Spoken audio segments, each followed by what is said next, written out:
Hello, I'm Matthew Malcolm with Pacific Nut Producer Magazine, reporting to you from Modesto, California, headquarters of the Almond Board of California. I'm here with President of the Almond Board, Richard Waycott, to talk about the current trade dispute. We've got a heated dispute going with all these tariffs coming up on both sides, China and America.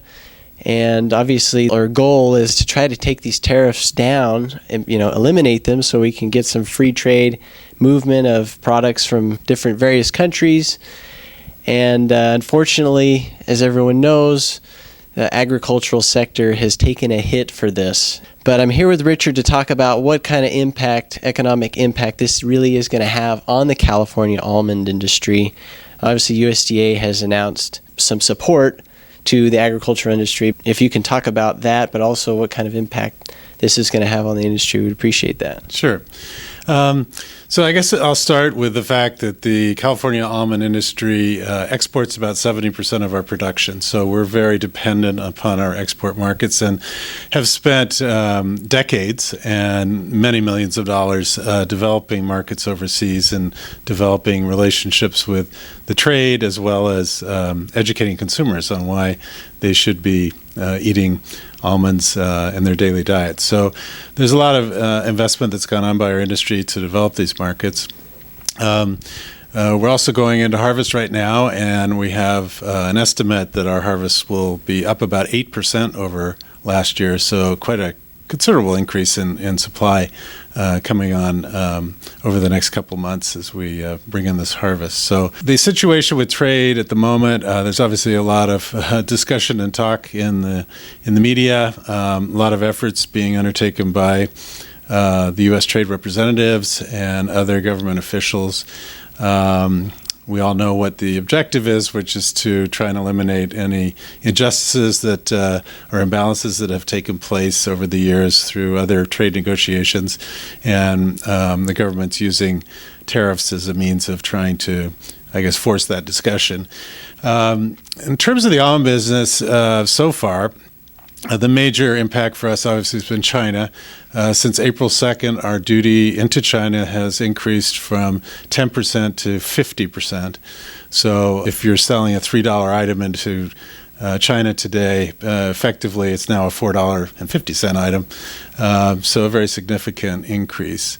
And what we're seeing is the uncertainty that's being created by the discussion around tariffs is affecting the broader market. I don't have any specifics exactly on what kind of price impact it's really had so far, but certainly the traditional commitments that would be made now to a new crop are somewhat jeopardized by this, and certainly in the case of China.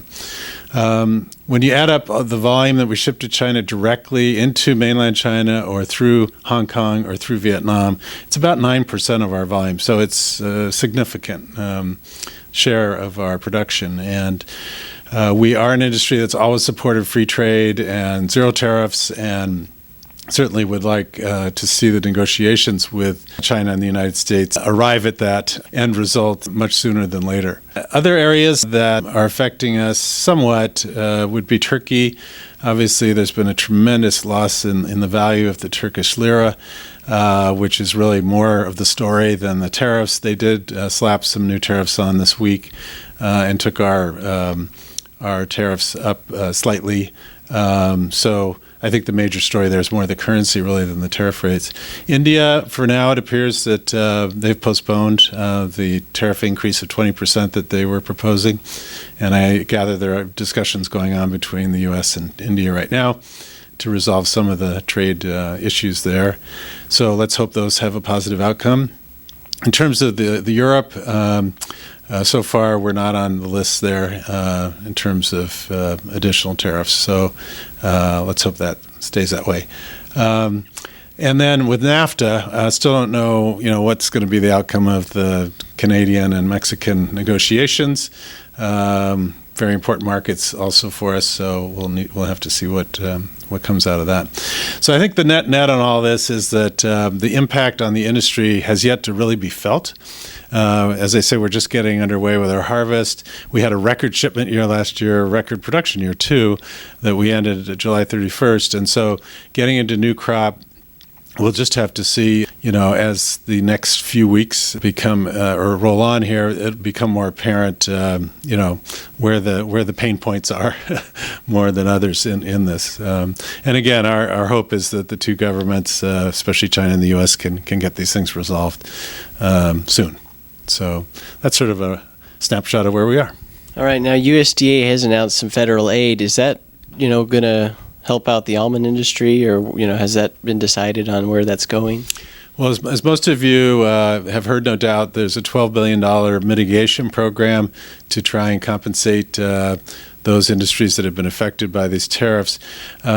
We have been very active in our discussions with the government concerning this program. Unfortunately, most of it really doesn't apply to specialty crops. The huge probably $8 to $9 billion of the 12 will go to direct payments to livestock and row crops, mostly in the Midwest. Then there is a USDA commodity purchasing program that will have some money.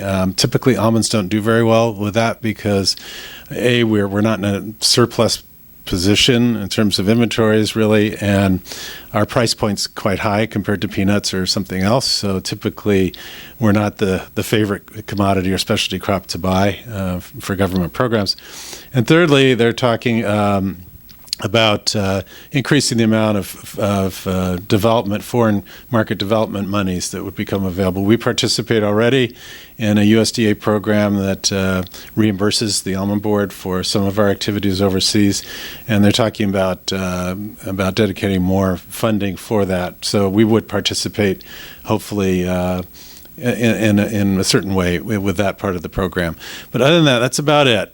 We've proposed some direct payments to our industry, for instance, with the assessment rate, that the government could cover that for this coming year. Would be a direct way to compensate growers a little bit for the loss in value that could come with this. But I'm not, at this point, it's quite doubtful that they'll include something like that in the direct payment part of the program that I mentioned earlier. So anyway, we are working. We've had teams in D.C. Off and on for the past several weeks and making our case, stating our case, and we'll do the best we can with the mitigation program, but it's really not designed for specialty crops, unfortunately. Right. Well, thank you, Richard. Read more about what's going on in the California almond industry in Pacific Nut Producer Magazine. I'm Matthew Malcolm, CaliforniaAgNet.com.